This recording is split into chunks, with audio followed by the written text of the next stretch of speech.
Welcome, Dr. James Beckett, Sports Card Insights, melancholy episode. Today is May Day, actually. I'm recording this on Sunday afternoon, and the episode is a tribute to our fabulous dog, Bennett, who is no longer with us. The tribute to him, hopefully accompanied with some sports card insights that he inspired, because he was a great dog. But thanks sponsors, Topps, Panini, Upper Deck, Heritage Auctions, Huggins Scott Auctions, Mike Stadium Sports Cards, Burbank Sports Cards, ComC.com, and Beckett Media, Beckett Grading, Beckett Authentication. There's two kinds of people at least. And we had someone come in and give a speech to our company about this. One kind is there you are person versus the here I am. And I think pets are like that too. Our dog was there you are. I'm happy to see you.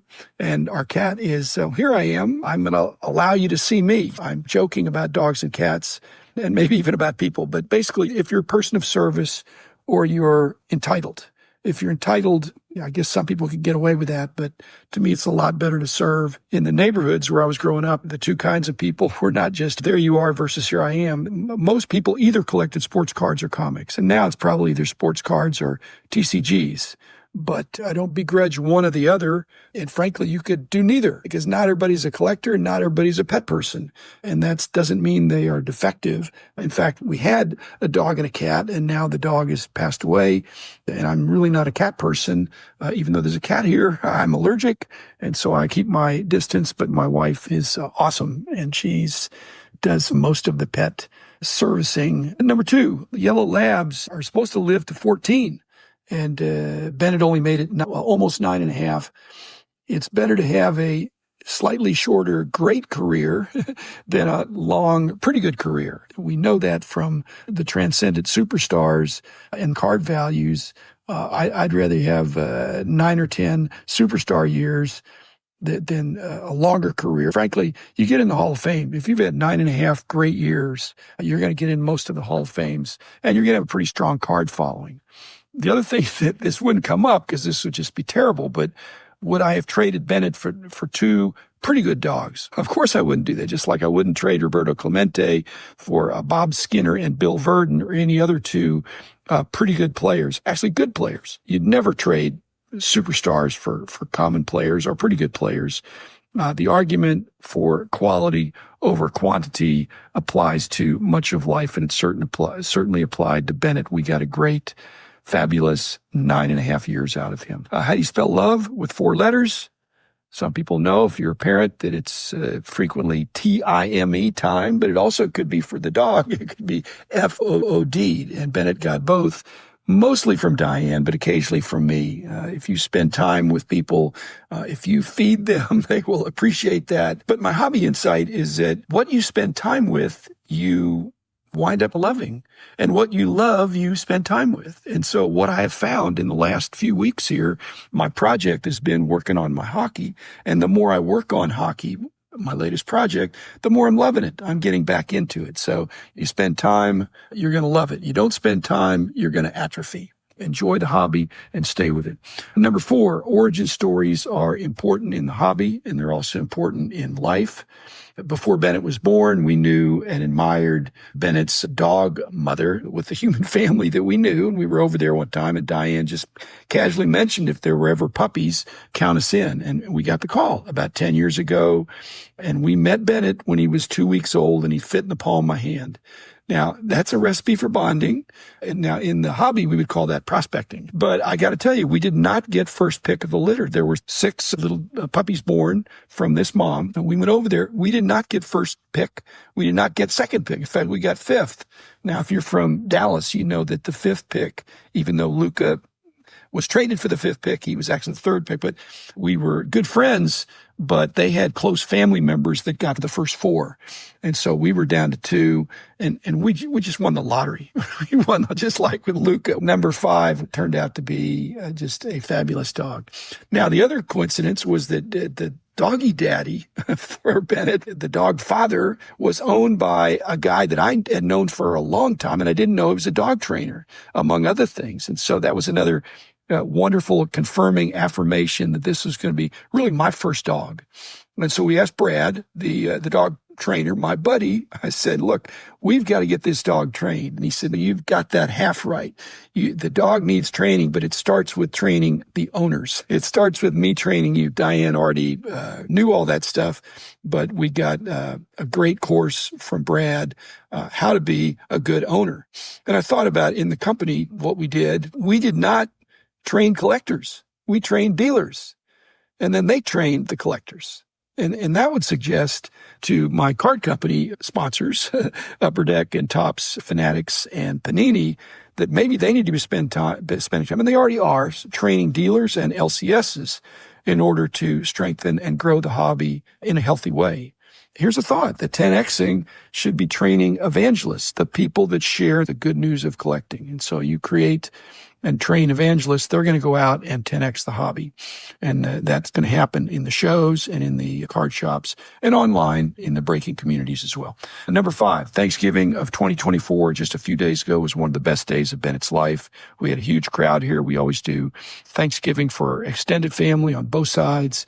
They're here for the afternoon, 7 little kids, grandkids, smaller cousins running around with him. It's been said that all dogs go to heaven. I'm not so sure about that, but I'm definitely sure that my dog is not going to hell. But for Bennett, it was just a matter of no more pain. He had inoperable cancer. He didn't look or act very sick unless you noticed the baseball-sized tumor on his backside. Number 6, I preached against luck, bad luck, good luck, whatever. I realize unpredictable things happen, but your chances are better if you consistently do the right things. We did that. We did that for Bennett. Bennett did that. He had organic food. He had great exercise, excellent sleep, no stress. He was well loved. But you can't control everything. And we're trying to figure out, where do you get cancer? But that happens to people and it happens to pets. And it's the same thing in the hobby. You can't control everything. But what he did control is he didn't grumble. And we're not going to grumble either. We're going to celebrate life. I'm not sure we'll ever get another dog because he was a yellow lab. He was pretty unimprovable, but we're not going to grumble. Number 7, in my humble opinion, the best breed, and perhaps breed is like the team and group, like at Westminster, the sporting dogs is like the sport. And so if you're a Yankee fan or a Yellow Lab fan or a baseball fan or a sporting dogs fan, don't try to convince lovers of other breeds or groups that yours is the best, even though you can quietly think that. It's the same with your collecting interests. Collect what you like. Don't criticize other people for collecting other things. Each dog can be loved by their owner, and ours was by ours, and we just think that he was just terrific. Number 8, you've heard about bark being worse than the bite. We didn't know about that because Bennett really did not bite, but he had a ferocious bark. There were joggers passing in front of our house, and he'd warn them really a loud bark, but then he'd bark really loud when moms were pushing strollers in front of our house. So maybe he couldn't see as well, but he was just protective instinctually. In the hobby many decades ago, I'm not going to date it because you'll try to figure out who the person is, but I got barked at by a dealer who didn't really know me, and he threatened me, and he had a reputation as a curmudgeon, but also I'm trying to survey the whole hobby and really find out what's going on. And he didn't like that, but I did win him over. I don't know that I did my best Labrador Retriever impression, but I won him over. And I think the main secret for that was I just persisted and I did not bark back. So I wasn't mean-spirited back to him when he was assuming the worst of me. Now, when Bennett met a stranger up close, he just went for their shoes. He wasn't going to chew on the shoe leather. He just wanted to smell the shoes. And I just thought, last time I went to a card show, I didn't look at anybody's shoes. I don't know that I even smelled anybody's shoes, which actually would not be a good thing. Maybe somebody had fashion statement shoes, but I didn't notice. Number 9, lifespan is defined of how long you live, but then there's also health span or brain span, how long you live in a healthy manner, not just how long you live. And brain span, how long you live with a clear thinking brain. You've not had a stroke, you haven't had dementia. For a dog, that would be losing your personality. Bennett never lost his personality. Now, the negative side of lifespan is sick span. It's the time of your life when you're not healthy. And Bennett had a great life until the very end.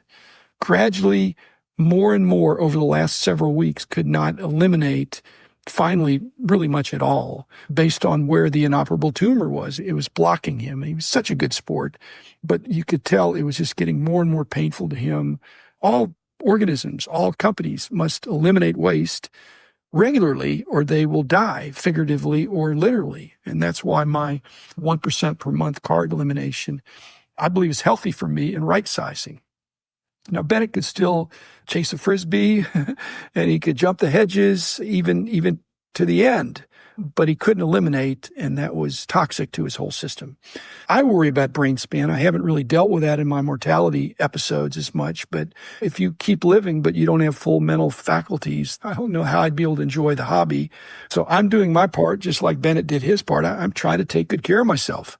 And I've got people in my life that are encouraging me in that way. And I want to encourage you, do the best you can. I'm doing that, and we all should.